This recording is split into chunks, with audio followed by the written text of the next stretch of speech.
This week, Nintendo announced the OLED model of the Nintendo Switch, which features an upgraded screen, which will be a little bigger and a little brighter, along with a few other upgrades like increased internal storage, a LAN port, and the ability to have increased sound on the handheld unit. This has caused a bit of a divisive reaction among Nintendo fans because there was a previous rumor that in addition to these other upgrades, it was going to have a new chip, which would increase the potential of the game in terms of its processing power and allow it to have the ability to render games in 4K while docked. That has not happened, and it's unusual because when you think about mid-generation power upgrades for video game consoles like PS4 Pro or Xbox One X, those almost always come with pretty significant power upgrades. This, meanwhile, is kind of harkens back to the days of like the 3DS and those handheld upgrades where it was more about making the screen bigger or making it more streamlined or things like that.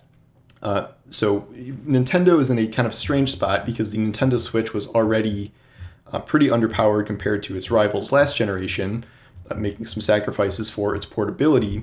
And so 4 years after launch here, many assumed that it was going to make some upgrades to at least try to catch up in terms of power. No one ever expected it to be Xbox Series X or PS5 level power, but the ability to get higher frame rates in games, higher resolution, be able to play a wider variety of third-party games. These are all kind of things people were hoping for.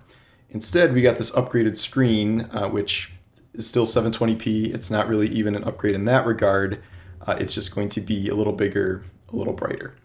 And that kind of opens the question of whether or not this was a good move by Nintendo. It may have been a necessary move, given that there is a global chip shortage going on right now, not just for video game consoles, but for all electronics. So trying to launch a console that utilizes a new chip this holiday, when this comes out in October, that would be probably an ill-fated concept. But because this is a Nintendo Switch, it does stand to reason that it will sell out regardless. Even current level Switches are pretty hard to come by, and this is $350, only $50 more than the base, and there are plenty of Nintendo fans who will gladly pay that. It's just a matter of not really being what everyone expected. We are getting deep enough into this console generation now where it's possible that the next true power upgrade for the Nintendo Switch might just be a full-on sequel console. The Nintendo Switch 2, Nintendo Switch Pro, whatever you want to call it.